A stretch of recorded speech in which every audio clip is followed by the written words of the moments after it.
Why, if it isn't my underclassman, Cyno. What a pleasant surprise it is to see you in Mondstadt during the Windblume Festival. Greetings, Lisa. Though I'm sure you've been aware of my presence in Mondstadt for some time already.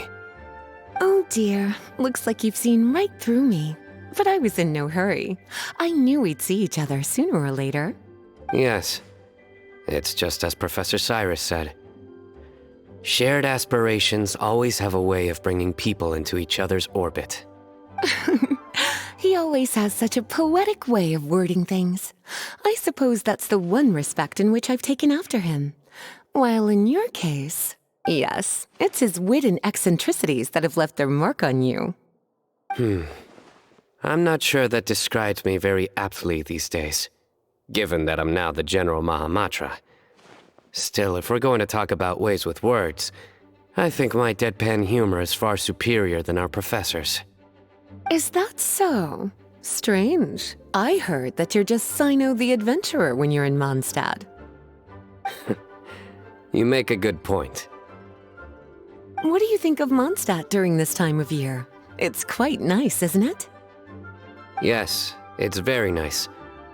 I think I'm starting to understand your reasons for leaving the academia. I've always prided myself on making wise decisions, and that was certainly one of them. If our professor had been as sensible as you, he would have had a much easier time in his working life. Being stubborn doesn't help anybody. Well, if even you feel comfortable criticizing him now that he's retired, it really goes to show how much he's changed. Stubbornness is an all-too-common vice among scholars. I hope that never rubs off on you. I'm always happy to see you visit Mondstadt and experience the feeling of freedom for yourself. I heard the latest news about Collei, too. No doubt the traumas of her childhood will persist for a while to come. But I have to say, she appears to be doing quite better this time than on previous visits. I suppose you're something of a mentor to her, aren't you? Now that I think about it, the two of you aren't so dissimilar.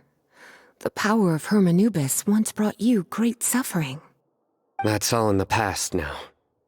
Besides, Professor thankfully didn't treat me like a test subject for the priest's power like the higher-ups had hoped, even though I was a desert dweller. Instead, he gave me the tools I needed to lead the life I have today. He adopted me, educated me, taught me how to fit into society. I am very grateful to him. You are very gifted, and sometimes that can become its own curse. But he has reason to be grateful to you too. Without you as his son/student, he may have never changed his stubborn ways. As a fellow student of his, I couldn't be happier for the two of you. Well, look at how quickly this developed from small talk to a deep and serious conversation. That's one thing I do miss about my academia days. By virtue of being another of his students, you are as much a part of Professor's family as I. It's perfectly natural for a daughter to inherit her father's conversation style. If you say so.